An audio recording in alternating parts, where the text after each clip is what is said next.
ये 13 दोष ऐसे हैं जिसके जीवन में होंगे तो उसको कभी शांति, कभी सुख, कभी ऐश्वर्य ये टिकेगा नहीं और दुर्गति निश्चित हो जाएगी।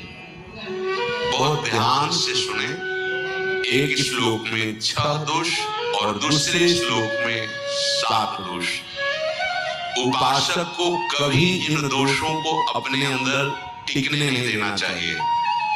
और जो संसार के मार्ग में चल रहे अगर इन दोषों में चलेंगे तो वो अपने कर्मों से ऐश्वर्य है भी वो नष्ट हो जाएगा। आप दुख, चिंता, शोक से ग्रसित होकर बड़ा दुख में जीवन व्यतीत करेंगे और आपकी गति बिगड़ जाएगी, दुर्गति हो जाएगी। जो अपने मुख से अपनी बड़ाई प्रशंसा करता है। ये 13 लिख लो दिमाग में, डायरी में। अपनी बड़ाई, अपनी प्रशंसा कभी अपने मुख से नहीं करना, नहीं तो आपके पुण्य नष्ट हो जाएंगे, बुद्धि भ्रष्ट माने गिर जाएगी। अगर परमात्मा में चल रहे तो भी, और व्यवहार में तो पुण्य नष्ट हो ही जाएंगे। बुद्धि गिरी हुई तभी ऐसी बात होती है। लोलुपता, ये वृत्ति नहीं होनी चाहिए। धर्म से चलेंगे, धर्म के द्वारा जो हमें प्राप्त होगा उसी से हम अपना भरण पोषण करेंगे। आपके बच्चे स्वस्थ होंगे, बुद्धिमान होंगे, परिवार में बहुत सुख और शांति होगी। भले दीपक की तरह जलो, बहुत काल तक रहेगी। अगर लोलुपता करोगे, हिंसा, छल कपट, व्यभिचार, चोरी, ऐसे धन आ जाए वो आएगा, लेकिन वो हाइलोजन की तरह आएगा, एकदम प्रकाश और फ्यूज, बिल्कुल अंधकार करके जाएगा। देख लेना, तुम्हारे जो सुख के हेतु है, तुम्हारा शरीर, तुम्हारे बच्चे, तुम्हारी पत्नी, तुम्हारा परिवार, उसको देख के तुम रात दिन चलोगे बिना आग के।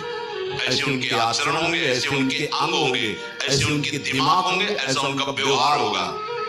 ये लोलुपता अगर उपासक में या किसी में है तो उसको नष्ट कर देते। सावधान। तीसरा, यदि आपका अपमान होता है तो आपको उसे सहन करना होगा, उससे आपके पाप नष्ट हो जाएंगे। जो तनिक सा भी अपमान होने पर बहुत क्रोध करके दूसरे का अपकार करने लगता है, ये आपका पतन करा देगा, ये आपको फंसा देगा, हृदय जलेगा, अर्थव्यवस्था नष्ट होगी, पूरा परिवार दुखी होगा। जरा सा अपमान की संभावना में आप किसी से भी भिड़ गए, किसी से भी, वो ये प्रवृत्ति आपका पतन कर देगी। चौथा, निरंतर क्रोध और उसका चिंतन।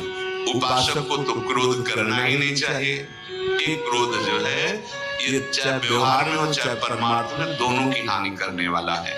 और आश्रित जनों की रक्षा ना करना। अगर कोई भाग कर आपके पास आ गया है, कोई पशु पक्षी या कोई मनुष्य, आपको चाहिए कि अब चाहे हमारे पहले प्राण जाए, उसकी रक्षा करेंगे। पर इतना जरूर ध्यान दें, जैसे कोई पशु पक्षी किसी भय से आपकी सीमा के अंतर्गत आ गया है, अब उसकी रक्षा करनी है आपको। अगर आप स्वयं मार देते हैं या मरवा देते हैं, या आपके सुकृत नष्ट कर देगा, या आपकी दुर्गति का कारण बन जाएगा। और जो पाप कर्म उत्साहित होकर करते हैं, उपासक को तो बहुत सावधान रहना चाहिए, पर व्यवहार में भी जो नहीं करना चाहिए। अगर वो पाप कर्म आपके द्वारा मन में प्रेरित हो रहे हैं, संकल्प बन रहा है, क्रियाएं हो रही, दुर्गति पक्की, पुण्य नष्ट हो जाएंगे, दुख अशांति बढ़ती चली जाएगी, कभी शांति नहीं प्राप्त कर पाएंगे। ऐसा नहीं कि जो मन में आवे सो करे। पापाचरण निडर और उत्साहित होकर करना, अगर ऐसे लक्षण है, निश्चित दुर्गति होती है। ये 6, अपनी बहुत बड़ाई करने वाला अपने मुंह से, लोलुपता, तनिक से अपमान में सहन ना करने वाला, निरंतर क्रोधी और आश्रित जनों की रक्षा न करने वाला, और निडर हर्षित होकर पाप कर्म करने वाला। दूसरे श्लोक में 7 है, 6 7। एक, संभोग का ही चिंतन करना, संभोग में ही मन लगाना, संभोग दूसरी स्त्रियों के साथ करने की भावना रखना। संभोग पहला है संभोग। रात दिन बैठे बैठे बस यही चिंतन करना, गंदी बातों का, गंदी बातें देखना, गंदी बातें सुनना, गंदी बातों का चिंतन करना। फिर अन्य माताओं बहनों के प्रति काम दृष्टि से देखना, कोई आ जा रही है दृष्टि से, काम भाव से देखना, भोग बुद्धि से देखना, निश्चित पुण्यनाश दुर्गति। बड़े बड़े उदाहरण इतिहास में हैं जिन्होंने ऐसा दृश्य नेत्रों से देखने की चेष्टा की, मन में संकल्प किया, भोगने का, नष्ट हो गए, चाहे वो कितने बड़े प्रतापी हो। ये दुर्योधन कोई साधारण थोड़ी है, भगवान व्यासदेव जी के द्वारा ही मिला। भगवान व्यासदेव जी इसकी उत्पत्ति का कारण है। आप देखो इतने महान पुलस्त्य जी उत्पत्ति का कारण है रावण की। बस ये ऐसे दोष हैं जिनके कारण जीव नष्ट हो जाता है।